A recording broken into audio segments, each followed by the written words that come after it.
ഉറി ഭീകരാക്രമണം നടന്ന് 8 മാസം പിന്നിടുന്നതിനിടെ കശ്മീരിലെ സൈനിക കേന്ദ്രത്തിന് നേരെ വീണ്ടും ഭീകരാക്രമണം. കുപ്വാരയിലെ സൈനിക താവളത്തിന് നേരെയുണ്ടായ ആക്രമണത്തിൽ 3 സൈനികർ കൊല്ലപ്പെട്ടു. പരിക്കേറ്റ 5 സൈനികരുടെ നില ഗുരുതരമാണ്.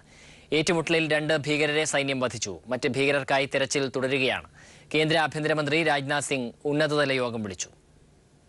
നിയന്ത്രണ രേഖയ്ക്ക് സമീപം കനത്ത മൂടൽമഞ്ഞിന്റെ മറവിൽ ഇന്ന് പുലർച്ചെ 4:00 കുപ്വാരയിലെ പൻസഗാം സൈനിക താവളത്തിന് നേരെ ഭീകരാക്രമണം ഉണ്ടായത്.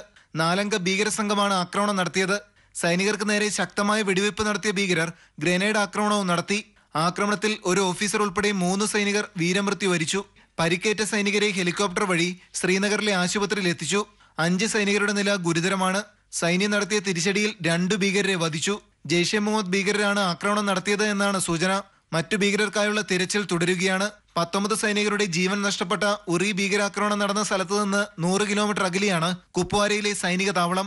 ഉറി ഭീകരാക്രമണത്തിന് മറുപടി നൽകി ഇന്ത്യ മിന്നലാക്രമണം നടത്തുകയും സൈനിക കേന്ദ്രങ്ങളുടെ സുരക്ഷ വർദ്ധിപ്പിക്കുകയും ചെയ്തിരുന്നു. ഇതിന് പിന്നാലെയാണ് മഞ്ഞുവീഴ്ച കുറഞ്ഞ സമയത്ത് നിയന്ത്രണ രേഖ കടന്നെത്തിയ ഭീകരർ സൈനിക താവളത്തിന് നേരെ ചാവേറാക്രമണത്തിന് മുതിർന്നത്. കാശ്മീരിലെ ആഭ്യന്തര സംഘർഷങ്ങളുടെ മറവിൽ ഭീകരർക്ക് നുഴഞ്ഞുകയറ്റത്തിന് അവസരം ഒരുങ്ങുന്നുവെന്നാണ് സൈനിക വിലയിരുത്തൽ.